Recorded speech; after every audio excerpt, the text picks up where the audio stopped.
చదువుదాం. ద్రాక్షారసము అయిపోయినప్పుడు యేసు తల్లి వారికి ద్రాక్షారసము లేదని ఆయనతో చెప్పగా, యేసు ఆమెతో, అమ్మా, నాతో నీకేం పని, నా సమయం ఇంకా రాలేదు అని అనిను. ఇక్కడ మనం గమనించాల్సిన విషయం ఏంటంటే, యేసు తల్లి ద్రాక్షారసం అయిపోయిందని యేసుకి ఎందుకు చెప్తుంది? ఎవరికన్నా చెప్పొచ్చు కదా. యేసుప్రభు వారి తల్లి ద్రాక్షారసం అయిపోయిందని యేసుకి ఎందుకు చెప్పింది? ఇంకెవరికైనా చెప్పొచ్చు కదా. అంటే అది పెళ్ళి, కొన్ని వందల మంది పెళ్ళికి వస్తారు, ఆడ అర్జెంటుగా గ్రేప్ జ్యూస్ అయిపోయింది, ఎవడికి చెప్పాలి సరే, ఇంకెవరికైనా పిలిచి చెప్తే అంతమందికి గ్రేప్ జ్యూస్ ఒకేసారి తేటం ఎవడి వల్ల అయింది? మన అధర్మ మార్గం భాస్కర్ రాజు గారి గొప్ప సందేహానికి శాంసంగ్ బ్రదర్ బైబిల్, హిస్టరీ, డిక్షనరీని బేస్ చేసుకుని సమాధానం ఇచ్చారు. యేసుక్రీస్తు మాత్రమే ఆ పని చేయగలిగిన సమర్థుడు, అంతటి మగాడు.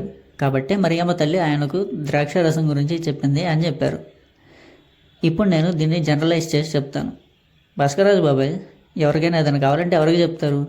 వాళ్ళ ఇంట్లో వాళ్ళకే చెప్తారు. యేసుక్రీస్తు మరియమ్మ తల్లి కొడుకు, అందుకే ఆయనకు చెప్పింది. ఇక్కడ కాంటెక్స్ట్ ఏంటి? పెళ్లిలో ద్రాక్షారసం అయిపోయింది, అందుకే ఆమె కొడుక్కి ఆ పని చేయమని చెప్పింది. ఫర్ సపోజ్ నువ్వే ఒక పెళ్ళికి వెళ్ళావు, అక్కడ వాటర్ అయిపోయాయి, నువ్వు నీ కొడుకునే పంపిస్తావు. అలా కాకుండా ఎవరికి పడితే వాళ్ళకి చెప్తే, నేనేదో తినేద్దామని వస్తే నువ్వు నాకు పనులు చెప్తున్నావు స్వామి అని కిందకి పైకి చూసి వెళ్ళిపోతారు. పోనీ మరియమ్మ తల్లికి యేసుక్రీస్తు కాకుండా ఇంకా 4 కొడుకులు ఉన్నారు కదా, వాళ్ళకి ఎందుకు చెప్పలేదు అని అంటే, first then is the first preference.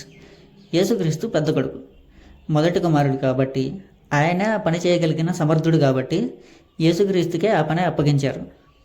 అంటే human relation, affection and mentality. ఈ లాజిక్ తెలిస్తే నీకు ఆ కాంటెక్స్ట్ ఈజీగా అర్థమై ఉండేది. ఇది తెలియలేదంటే కన్ఫామ్గా నువ్వు గ్రహాంతరవాసివే అయి ఉండాలి. బైబిల్లో ద్రాక్షారసానికి క్లారిటీ ఉంది, పెళ్లిలో యేసుక్రీస్తే ఎందుకు ద్రాక్షారసాన్ని చేశారో కూడా క్లారిటీ ఉంది. కాబట్టి ఇది అర్థం కాక నువ్వు ముల్లోకాలు గ్రహాంతరవాసులా తిరగకుండా మనుషులా ఆలోచించు చాలు.